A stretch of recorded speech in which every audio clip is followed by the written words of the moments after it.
Welcome back. Now, as some of you may know, I have done extensive analysis on the 9/11 videos covering Flight 175. This is the alleged aeroplane that was filmed seemingly crashing into the World Trade Center. I've modified this theory a few times over the years as more information has come to light, and what follows is an updated version of the work which supersedes all previous versions. Now, this might not be the final word on this issue. Who knows? More evidence might surface. But here's the story so far.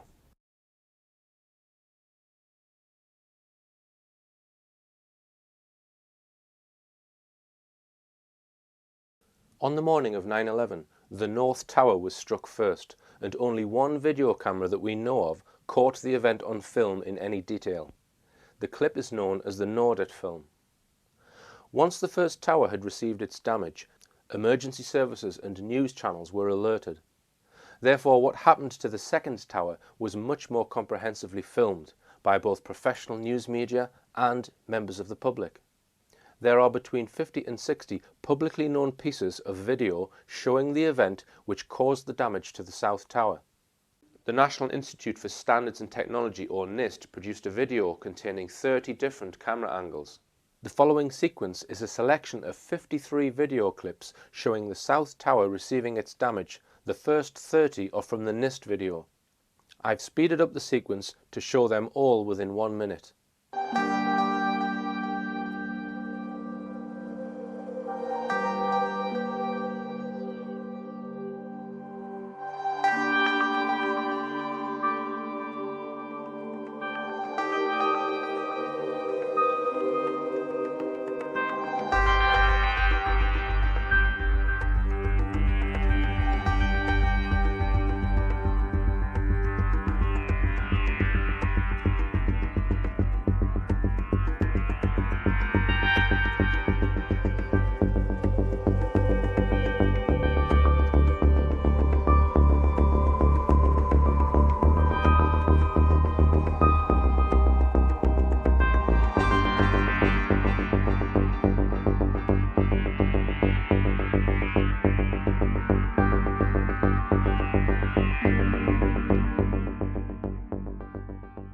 When studying these video clips, at first sight, some of the clips do not seem to match. Compare this clip, for example, where an object is seen coming down almost vertically, with this one, where the object is seen coming in horizontally. These apparent visual inconsistencies have led some to conclude that images of planes were inserted using computer graphics after the event. In order to analyze the videos and determine if they all do in fact match the official flight path, it was necessary to build a three-dimensional computer model of the area constructed perfectly to scale, and then overlay the various pieces of footage and see if they all match the official flight path. The model has been constructed perfectly to scale. I also included a large aerial photograph of the land, ensuring that the image was resized such that the scale on the ground was identical to the vertical scale used to measure the buildings. I added a few more landmarks, the Statue of Liberty and the Empire State Building. I now had a basic 3D model into which I could insert three-dimensional flight paths. An official report produced by the National Transport Safety Board entitled Radar Data Impact Speed Study by Daniel R. Boer, Ph.D., describes the flight path of the alleged Flight 175. The document does not contain ground position or altitude data in tabular form. Instead, it provides a map with yellow squares indicating the ground positions of radar returns. It also includes what look like hand-drawn graphs of altitude, ground speed, Mach number and magnetic heading. The first task was to transpose the data from the map onto the ground map in the 3D model. This was simply a case of resizing the map so it was exactly the same scale as the map in the model. I then carefully overlaid the ground radar map onto the model. For each of these yellow squares, an associated altitude could be determined from the altitude graph. These were then plotted in the model. I joined up the points and now had a red line representing the alleged flight path of Flight 175. The next part of the exercise was to compare this path with all known video footage. Out of the 50-odd video clips, some were unsuitable due to either bad camera shaking or the objects not being in the shot for long enough. This left 26 video clips I could use to compare with the 3D model. I put the clips in order so that each angle viewed progresses clockwise around the towers.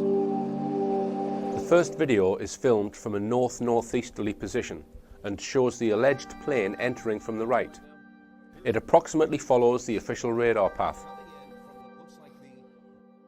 In the next clip, we see the Empire State Building in the foreground and the alleged plane passes between the two buildings, again approximately following the official radar path.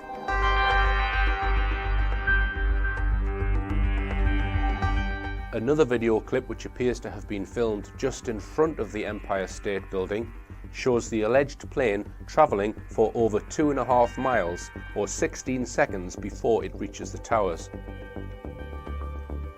Over the full 2.5 mile distance, it follows the official radar path closely.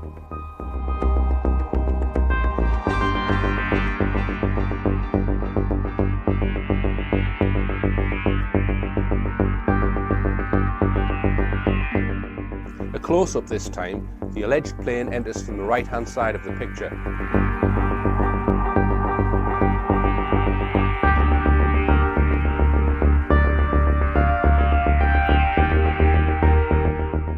A large amount of camera shake on the next video, which is why I have strobed the radar path images so as to be able to keep track of the buildings.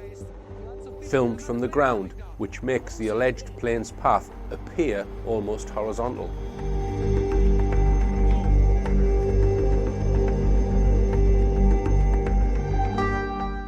Next, a very famous clip from an NBC News helicopter.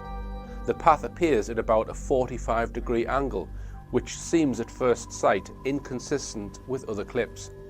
But the helicopter's high altitude is what makes the path appear much steeper than in other clips. There's a few things I need to point out about this clip. It was observed some years ago that the object looks more like a ball than a plane. At the time, I theorized that the path of this object was different to the plane-shaped objects seen in all the other clips, and therefore the ball-like object seen here was something different to what was seen in the other clips. After completing more comprehensive analysis using this 3D model, I now believe that this object, whatever it is following the same path as the plane-shaped objects seen in all the other clips. It has been pointed out by some that the vague impression of a wing can be seen in some of these stills. The camera is filming from a high altitude and almost head-on. Therefore, the profile filmed by this camera is more compact than in other clips. It's also filmed from several miles distance. So I have concluded that this object is the same thing that is seen in all the other clips. This clip also has been filmed at some altitude, making the path appear almost vertical, and as we see, the alleged plane follows the path closely. At the point where the plane turns, we must bear in mind that the path has been drawn using discrete points on a graph. Therefore, when the alleged plane is between 2 points, there may be a discrepancy as seen here.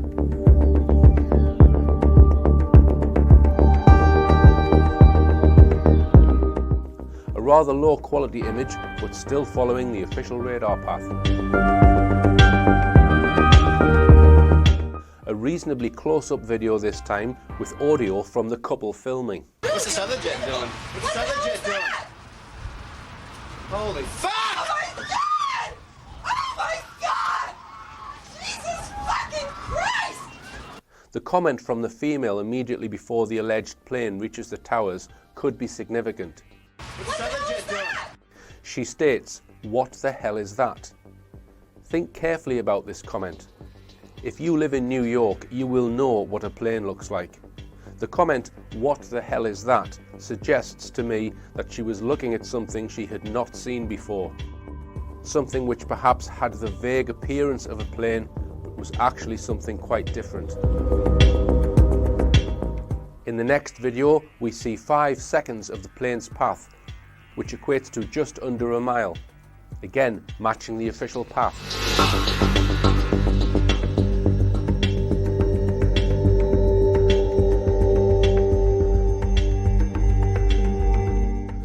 Heavy camera shake on the next one, filmed from the ground.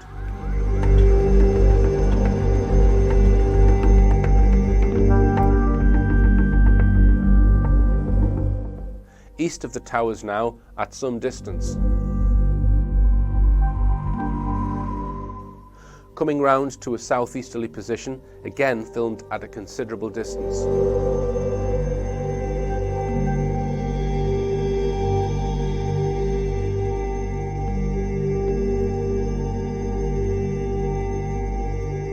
In this footage, the camera pans across from left to right, following the path of the alleged plane, indicating that whoever is operating the camera has seen the alleged plane. Again, the object, whatever it is following the official radar path.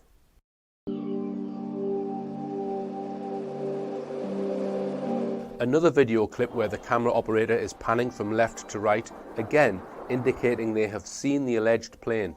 I have stitched together 3 frames to make a wide composite and plotted the path, again following approximately the 3D model.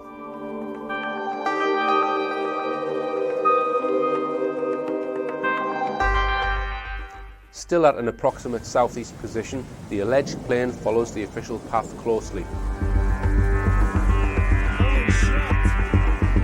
Holy shit! Next, the famous Michael Herzakani footage, a very close-up image of the alleged plane seemingly impacting on the side of the tower. I have strobed the 3D model in order to track the towers. A few points to note about this image. I will discuss the impact dynamics later, but they prove that we are not looking at a 767 plane. But another point to clear up about this clip. People have observed the left wing going behind the dark brown building, claiming this is impossible and proves the image is a fake video. If we draw the position of the dark brown building in the 3D model, we can see that the building is in fact in front of the towers. So it is perfectly correct for the plane's wing to disappear behind the building. Next, another shot showing the impact of the alleged plane. Again, the important point about this video is it shows impossible impact dynamics, proving what we are looking at is not a 767. Now, if we just look inside a 767's wing for a moment, it's made up of extremely thin ribs and spars. It's essentially fresh air. We've got a very thin aluminium skin over the top of that, the order of 1/10 of an inch thick. Now, these wings, they do store fuel in them, but fuel, or aircraft fuel, it has no tensile strength because it's a fluid, so it can't actually create any damage on a steel column. So obviously they need to be like this in order for the plane to be able to get off the ground. And now this is what these objects were impacting into. The left-hand photograph here is of the World Trade Center towers under construction. So right the way around all 4 walls of the World Trade Center towers, you find these steel columns packed quite closely together. This is a cross-section of them. So this is 2-inch thick steel which is a much harder metal than aluminium. Okay. Now, I'm going to show you some videos of the alleged flights impacting against these steel structures. If one of these aluminium wings impacts on there's no way the aluminium wing is going to win. The wing should not penetrate the building at all, and it should fall to the ground, or the majority of the wing should fall to the ground. Okay, so here we go. This is at full speed. Blink and you'll miss it. Now I'm going to slow them down, put them side by side, and slow them down.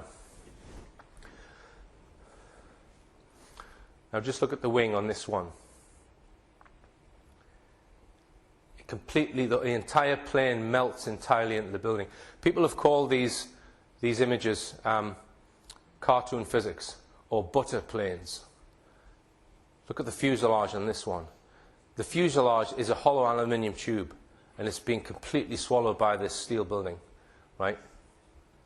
In my opinion, we are not seeing a 767 with fragile aluminium wings impacting on solid steel columns.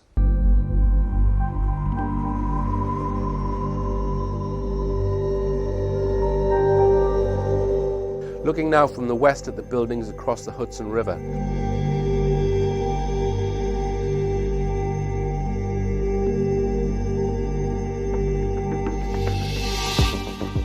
Comparing the path in a still image due to camera shake.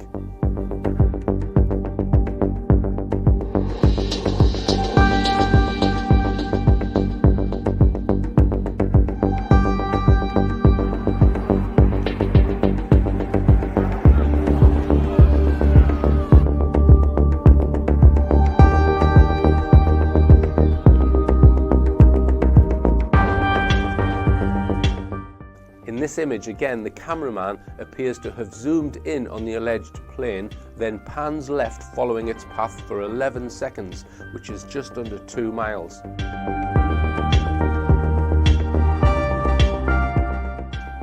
I've drawn the path onto the wide shot and compared it to the 3D model. Again, we see correlation.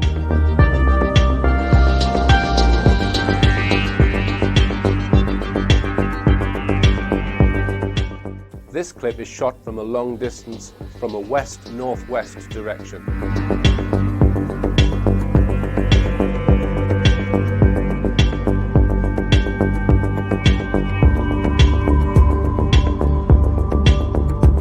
A close-up filmed from the north with visibility of just the North Tower.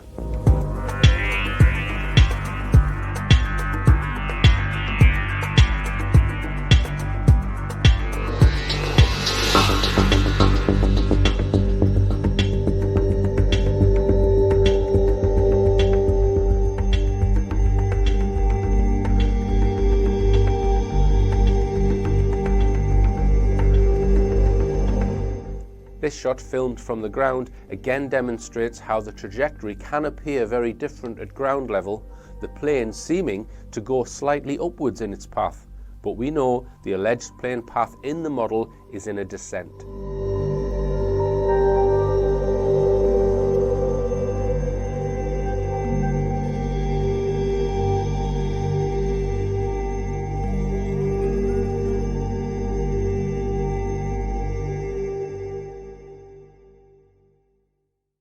As you have seen, I was able to show the official flight path in Daniel Arbeau's report does match the video clips recorded on 9/11.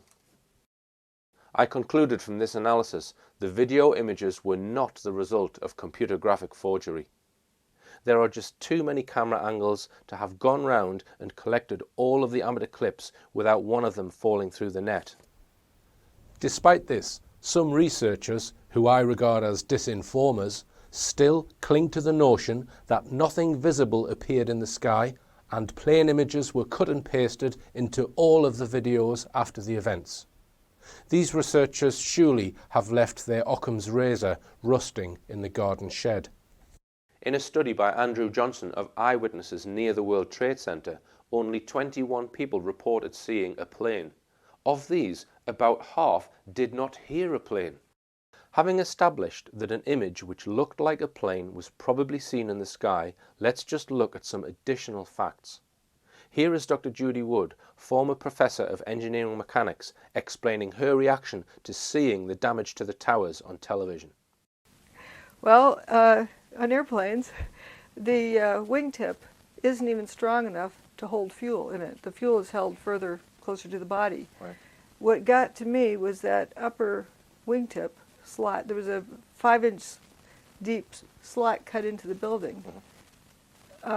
This can hold the lights on the end, but it can't slice a steel column. Right. So the end sections of the wings would not penetrate Right, they'd the box break off. section steel girders, basically. As a matter of fact, if you've been on a plane, you look out the window and read on the wing. It says no step, no step here, because the wing is delicate in places. In this clip, a plane lands too heavily, illustrating just how light and fragile a plane's structure is. If we slow down two of the alleged impact videos, What is seen here is not consistent with physical impact. The plane's wings would not slice through box section steel columns, which is what seems to occur. The wings would buckle or snap, and debris would be seen falling to the ground. Some have described these impact dynamics as cartoon physics. The alleged plane shows barely any deceleration, which is also impossible. It's worth noting here, of all the video clips released showing the second impact filmed from the ground, of which there are more than 20, none were filmed by professional news media teams. Could their footage have shown more clearly the cartoon physics seen in the amateur clips? You might ask, how did the buildings get holes that are shaped like planes if the planes could not penetrate the steel columns? The Nordet clip of the North Tower sheds light on how this may have been done. Watch carefully. The alleged plane is seen to penetrate the building, and several seconds later something happens on the surface of the tower.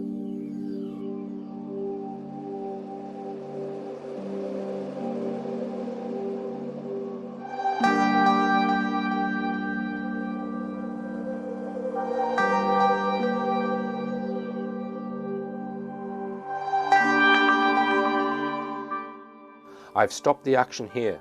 If we compare it with the 3D model, we can see this damage is in the position of the supposed wing hole and was created well after the alleged impact, thus creating the desired Roadrunner effect.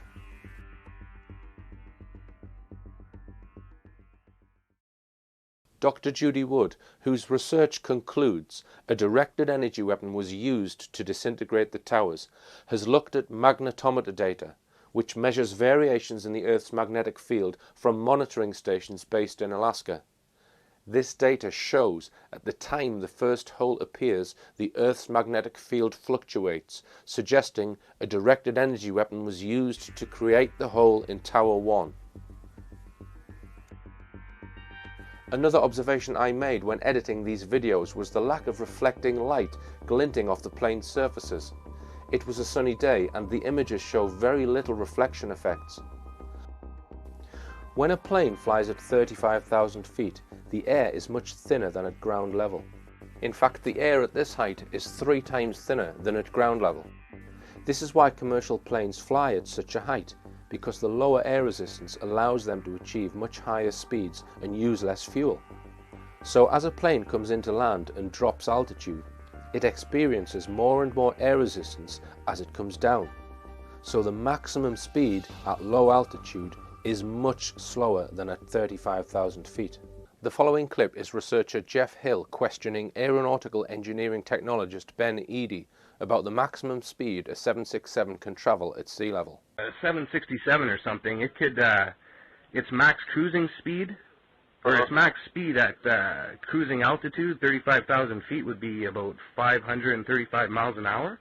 That's about right, yeah. Is it possible to go that speed at sea level? Specifically, like in, say, a Boeing 767 with, like, 2 Pratt & Whitney engines? No, it cannot. It does not have enough power. It cannot? It cannot. Like, is that, like, beyond a reasonable doubt? Oh, yeah.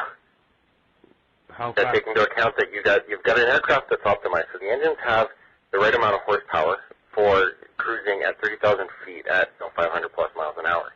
To do that at ground level, you need 6 times that amount of power. Those engines can't put out 6 times more power. So it cannot. Absolutely not. Absolutely 100% cannot go over 500 miles an hour at sea level on a Boeing Nine 7, engines. for a Boeing 767. That's right. Under all circumstances, I'd say an absolute resounding no. The speed of Flight 175 given in the Daniel R. Bowes report is in the region of 580 miles per hour. I have verified this speed to be correct using the 3D model. So the impacts show impossible physics. 767s cannot travel over 500 miles per hour at low altitude. We see videos showing strangely dark-looking planes, which should look like this. And we have comments from observers who are possibly describing something other than a plane. We've also established that an image of something which had the resemblance of a plane was seen and filmed. Having seen all this evidence, people usually want to be told what was used. What were we really looking at? The true answer is, I don't know. But I will go as far as to say that it was not a 767, and whatever it was masquerading as a passenger plane. In other words, the videos were real, and the planes were at least to some degree fake. Let's repeat that. The videos were real, and the planes were to at least some degree fake. The television coverage of this event encouraged people to make incorrect assumptions about what really happened. If you want me to speculate and give a hypothesis on what might have happened, here's a clip from a lecture I gave in 2014. So the question is, what were we looking at? I mean, do you believe that is that? Are they the same?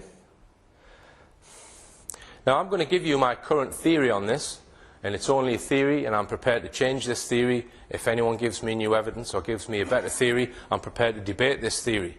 Right? But I've looked at all of the evidence, I've looked at all of these videos in detail, and my current theory is that there probably was something solid that was seen in the sky. I don't think it was a plane. So the most likely explanation, in my opinion, is that there was some solidness to it, but I suspect it was a missile. All right? And what we were actually seeing is some kind of fakery.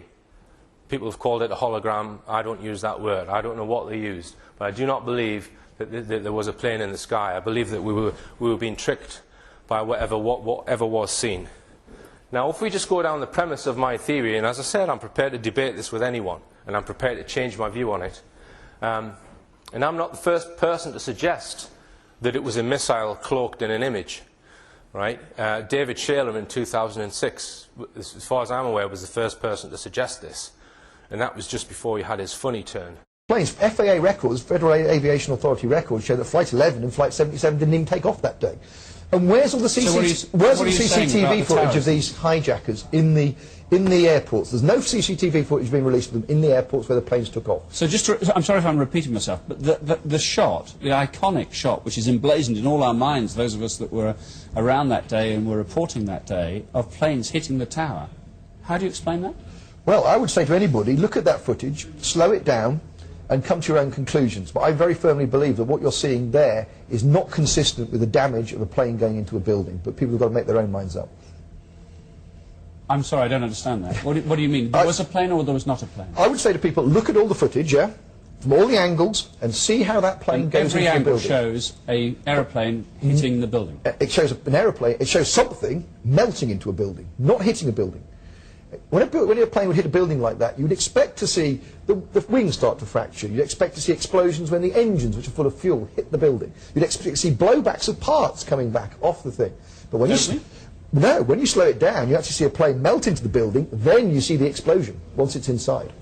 So if we just go down this premise that this is possibly what it was, we can speculate as to what kind of missile. Now, as I said, the speed was 583 miles an hour, so we would need to select a missile that would travel at a subsonic speed. And I've looked at all of the common missiles that were in use in 2001. There are quite a few that would match that speed. The most common one is a Tomahawk Block 4 cruise missile. Now, I'm not saying that this did the damage on the World Trade Center. What I'm saying is I've looked at all the evidence, and I'm saying that I think this is where I am at this point in time. This is the most likely thing that occurred. Now, this missile was in service from 1983 to the present. It has a range of 1,000 miles, and it can be launched from a submarine. GPS navigation. This is what it would look like next to a 767. Now, you might say, well, why do it that way, Richard? That seems crazy. Well, just think about it. We know that 9/11 was a contrived event because of the technology that was used to disintegrate the towers, proven by Dr. Judy Wood. We know it was a setup. We know it wasn't done by Arabs with beards. That's a proven fact. Right? So we know the whole thing was a fabricated event. So, regarding the planes, just think about that. You're going to get a real plane, which is quite cumbersome, a 767. You're going to get passengers, you're going to get crew, you're going to get patsy terrorists. Just think how many things could go wrong with such a contrived event. Right? If you've got technology, i.e. a missile, that you can add some other technology to it to make it look like a real 767, just think how much simpler this method is, right? These things have got onboard camera which provide imagery of the target to the commanders. They can be pre-programmed in course. GPS navigation launched from a submarine. How many people would need to know how it was done if they did it this way? Just a handful, and nothing would go wrong. But the thing that I think has gone wrong is that they've not quite got the image fakery element of it right as it's what will be seen to impact on the side of the tower. And I think that's the reason why anyone who got a reasonably close view on their camera, CNN went round buying the rights to everyone's video cameras. One guy was paid a whole year's salary to give the rights away from what he filmed. And I think what they were doing there is they were checking to see if their illusion was okay.